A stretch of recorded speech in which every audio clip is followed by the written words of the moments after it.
All right, so today we're going to dive into the world of ABAP development. It's a landscape that's moving, let's be honest, faster than ever before. So if you're looking for a map to navigate all this change and maybe even get ahead of the curve, you've come to exactly the right place. We've got a lot to cover, so let's just jump right in. So let me start by asking you something that probably feels pretty familiar. For years and years, being an ABAP developer was stable, right? It was predictable. But lately, does it just feel like the ground is constantly shifting under your feet? Like every single day there's a new technology, a new concept you're supposed to know? Well, if that's you, you are definitely not alone. Yeah, this right here pretty much sums it all up, doesn't it? We went from this world where deep, expert knowledge of the SAP GUI was king, to today where it is all about constant innovation. New stuff is popping up so fast that, continuous learning isn't some extra credit thing anymore. It's just part of the job. It's how you stay relevant. So, the new ABAP landscape, and we're calling it your call to adventure. And it's easy to look at all this change and feel a little overwhelmed. But what if we didn't? What if we framed it as a call to adventure? This is a huge opportunity for us to grow, to learn new skills, and honestly, to become way more valuable developers in the process. Think about it. For a long, long time, you could just, coast. You didn't have to learn a ton of new stuff all the time. But because things were moving so slowly, some pretty big shifts, I'm talking about things like object-oriented programming or ABAP unit tests, kind of slipped by a lot of folks. And today? Well, today those things aren't just nice to have, they're absolutely essential. They're table stakes. All right, so, your official starting point, finding your guides in the SAP realm. Okay, you're on board for this adventure. Where do you even begin? Well, the most logical first stop is always the official source. So let's talk about what SAP itself offers to guide you on this journey. First up, you've got learning.sap.com. If you remember OpenSAP, this is basically the new, evolved version of that. It is just packed with courses. And the great thing is there's a ton of free stuff to get you going, and then, of course, paid certification paths if that's your goal. And then there's the SAP community. You should think of this as the official town square, right? It's where you'll find blogs, Q&As, and all the product updates, mostly coming directly from SAP, so you know it's a solid, reliable place to build your foundational knowledge. Now, it's not just about websites. SAP also connects you with actual people and events. You should totally look up the SAP champions and mentors on social media. These are the experts in the field, and they are awesome for giving you tips and, just pointing you in the right direction, helping you figure out what's actually worth focusing on.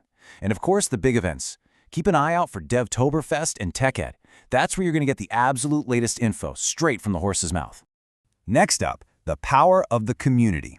This is all about knowledge from your peers. Okay, so you've got the official line from SAP. That's your foundation. But now it's time to tap into this other massive source of knowledge, the community. And this is where the theory really hits the road. This is knowledge powered by people just like you. And I love this quote because it nails it. The content is mostly created in free time. Think about that. This isn't someone's 9-to-5 job. It's made out of passion. And because of that, a lot of these articles go way deeper than the official tutorials can. They get into the weeds, It's real-world stuff. Developers talking to other developers. So how do you plug into this community? Well, a great way is through local user groups. If you're in Europe, that's DSAG. In North America, it's ASUG. These places are just gold mines for networking and seeing how other companies are tackling the exact same problems you're facing. Also, you got to watch for the community events. Things like Recap or ABAP Conf. A lot of them are free, they're online, and they are just jam-packed with super practical, super current information. And of course, so much of this community lives online. There are just countless developer blogs out there. Seriously, whatever niche topic you're into, a quick search is going to turn up a treasure trove of info. And don't forget social media. Following other devs on places like LinkedIn, Blue Sky, or Mastodon, that's your daily pulse. It's how you keep up with the latest trends, the hot debates, and, the occasional meme. That's important too. All right, moving on. From theory to practice, forging your skills. Okay, so at this point, you've been soaking up information from SAP, from the community. Your brain is full of theory. But here's the thing. All that knowledge is just potential. It doesn't mean anything until you can do something with it. So let's talk about how to actually forge all that information into a real, usable skill. And this is the big question, right? It's the one we all face. You've read the blogs, you've watched the tutorials, and that's great. It's a fantastic start, but that alone is not going to make you an expert. So, how do you bridge that gap? How do you take what's in your head and turn it into something you can actually do? Well, the answer is, it's actually pretty simple, but that doesn't mean it's easy. It all comes down to one thing: hands-on practice. And here's the crucial part: real, true experience. It only happens when you are in the system, getting your hands dirty. It's that moment you go off script from the tutorial, you try something new, and bam, you hit some weird error you've never seen before. That moment of struggle, of having to figure out, that's it. That's where the real learning happens.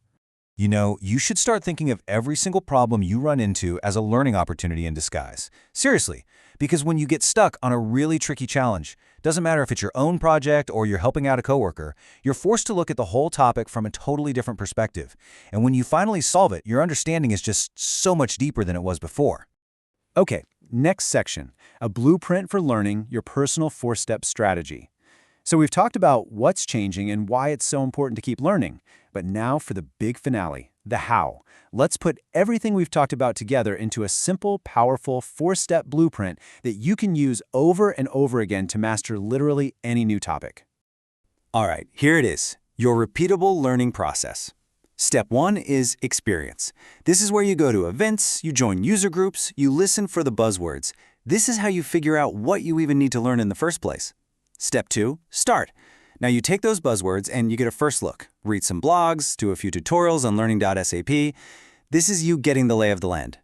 Then comes step 3, try. And honestly, this is the most important step of all. This is where you get your hands dirty. Build your own thing, play with the examples, run into problems, and this is key, solve them. And finally, step 4, show. To really make that knowledge stick, you have to teach it to someone else. Write a blog post, record a quick video, or even just grab a coworker and explain it to them. This whole cycle, this is your engine for growth. And really, that brings us to the single most important idea I want you to walk away with today. In today's world of ABAP development, learning is not a destination, it's not a checkbox you tick off once, it is your new process. It's just a fundamental part of what we do now. And if you can truly embrace that mindset, that's your key to a long, successful, and honestly, a much more interesting career. So there you have it. You've got the resources, you've got the right mindset, and now you have a practical 4-step blueprint to guide you. Really, there's only one question left to ask. What are you going to go master next?